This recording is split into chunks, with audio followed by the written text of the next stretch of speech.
Welcome back to Cool Comics, ladies and gentlemen. This is going to be a follow-up to my Going Through Amazing Spider-Man video. If you haven't seen that video, go watch it, and then you can return to this one. It honestly doesn't matter either way. I just wanted to address some of the things that I said in that, and I wanted to make a couple of corrections, because I did make a few mistakes, and a couple of people were pointing out some things, and I wanted to address some things. It was a great video. People liked it.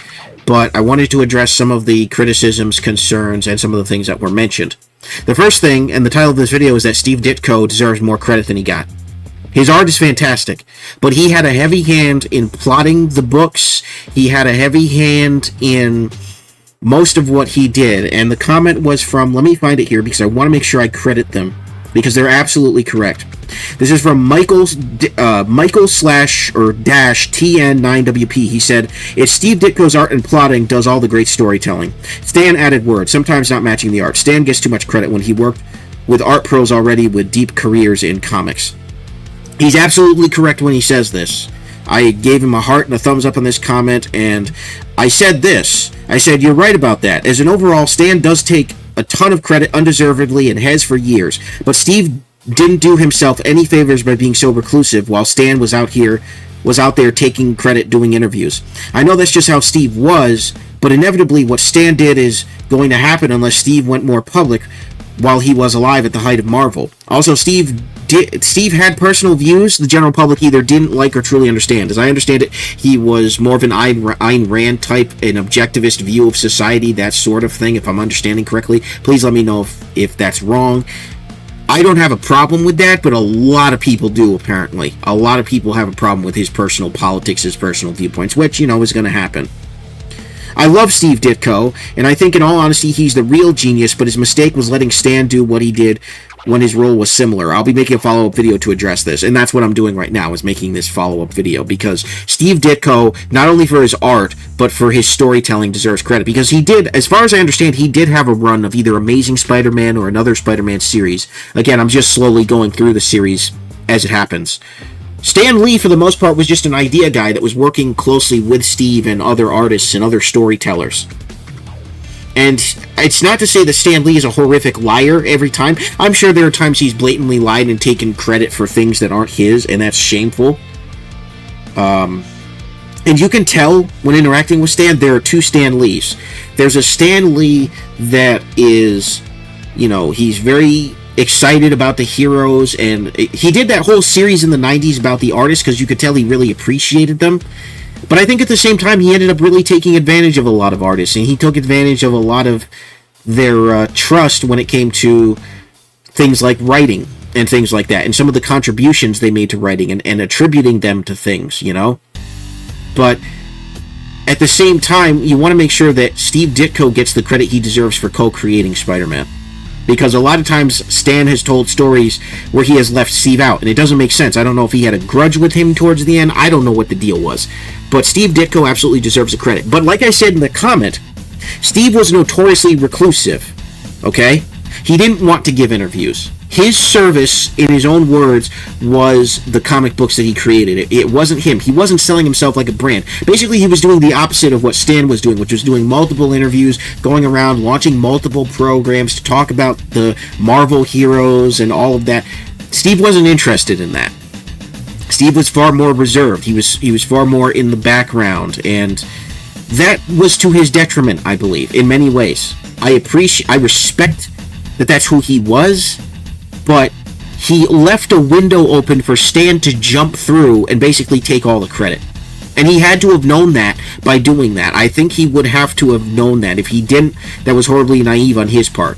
But I read an article from Bounding Into Comics just a little bit ago talking about, it was a couple months ago, I think, talking about how much Stan Lee took credit. And I think it was his son who said, no, he doesn't deserve credit for this. Dad did this.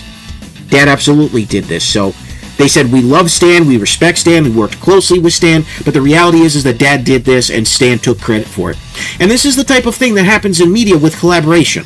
Okay, this is the type of thing that happens all the time with collaboration, is you will get artists and writers and multiple people collaborating, and the person who's on the head, who's got the top billing or the first billing on the book or the movie or whatever, they usually are the ones that take the credit. You see this all the time with films and directors. Directors don't often write their movies. A lot of times it's the writing staff. And so when a movie is bad, oftentimes the directors will take flack for how they directed it, but the reality is that the writers and bad writing are responsible for a lot of that. And they're also responsible for why a lot of movies are good. But directors take all the credit. And they might just say, well, just look in the credits to see who wrote it, and that's who, you know. But a lot of them won't be that humble. A lot of them will take credit because they're at top billing. They'll say, well, here's what we wanted to do, here's what we were thinking, but they won't say who we actually is. I've noticed Stan Lee has done this a couple times in his own interviews as well. But I have seen him give people credit from time to time, just not as frequently as he probably should have, because I think he did have a bit of an ego, if I'm being honest. You know, I'm not here to disrespect the dead. Both men have passed away, but it is what it is. You know, Stan Lee was a man. He wasn't perfect. He did do a lot with Marvel. He was there. He was an idea guy. Ultimately, as far as Spider-Man is concerned and several other characters, Steve Ditko did contribute a lot to the writing, the overall plotting, and he deserves credit for much, even though a lot of times he's only credited for the artwork. So we need to keep that in mind, absolutely. So I want to apologize to people who think that I'm just trying to downplay Steve Ditko. I'm absolutely not trying to do that. The last video, I was really praising Stan and his writing, but I want to be very clear. Steve is responsible for a good chunk of why that was great. You know, Stan did a lot of the lettering and things like that, but Steve really helped plot that out, and he absolutely deserves the credit between that and the art. I think he is really the primary creative genius. In many cases, Stan Lee didn't do a lot. He did contribute some ideas that were pretty good, but I'm sure he also contributed ideas that were pretty bad. He seems like he was mostly an idea man, and that was like Steve Jobs. A lot of people give Steve Jobs for credit for Apple, for doing what he did with Apple, but the reality is that was a collaborative effort between his engineers, and he wasn't kind to the people who were doing the legwork. And I don't know about Stan. It looks like sometimes he was nice when he needed to be, sometimes he wasn't. I don't really know. I'm sure somebody's going to write a tell-all book about Stan Lee. It still doesn't excuse the elder abuse that he suffered through, though. I will say that is not under any circumstances justifiable. He deserved better towards the end of his life than the way that he was treated. He absolutely does. And for all of the things that he was willing to do as a representative of the things that he helped create, he doesn't deserve how he was treated. And I'm no way implying that, you know, because of how he may have treated Steve and other artists, that's what he deserves.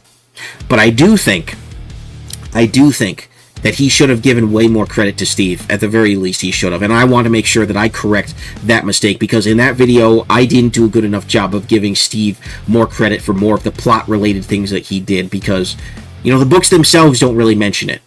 They don't really mention it. They just put Stan at the front, and it is what it is. And I kind of played off of that. And I apologize for that, honestly. For fans of Steve, I apologize for that. You know, I hold both men in relatively equal regard.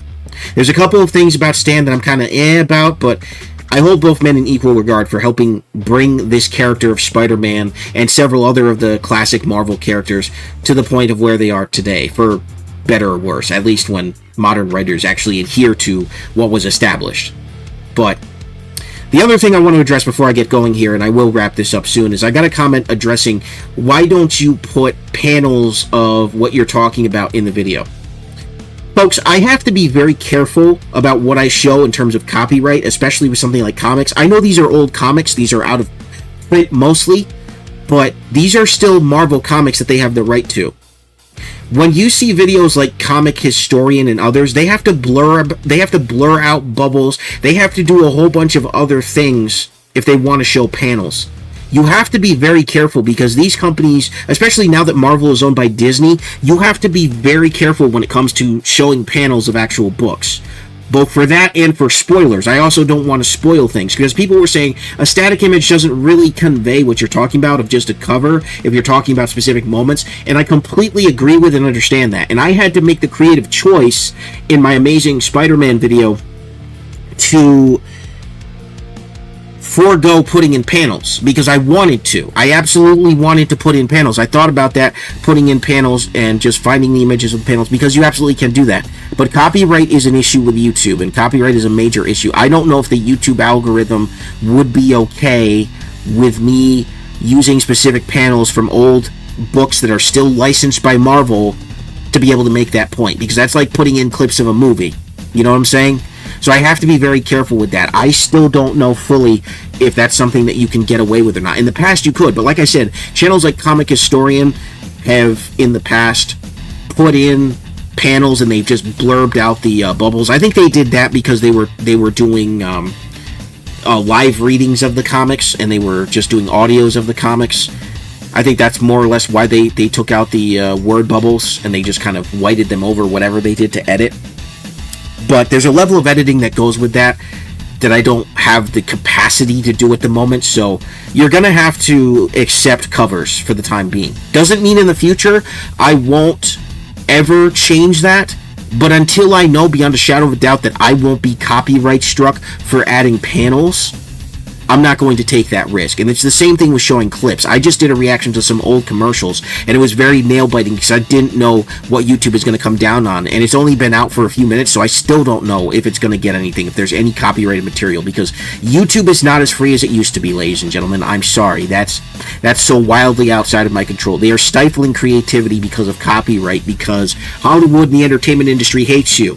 They absolutely hate you. They hate you reviewing and criticizing their products and using clips and images as an example to do so. They absolutely hate that, even though legally you should be allowed to have transformative fair use.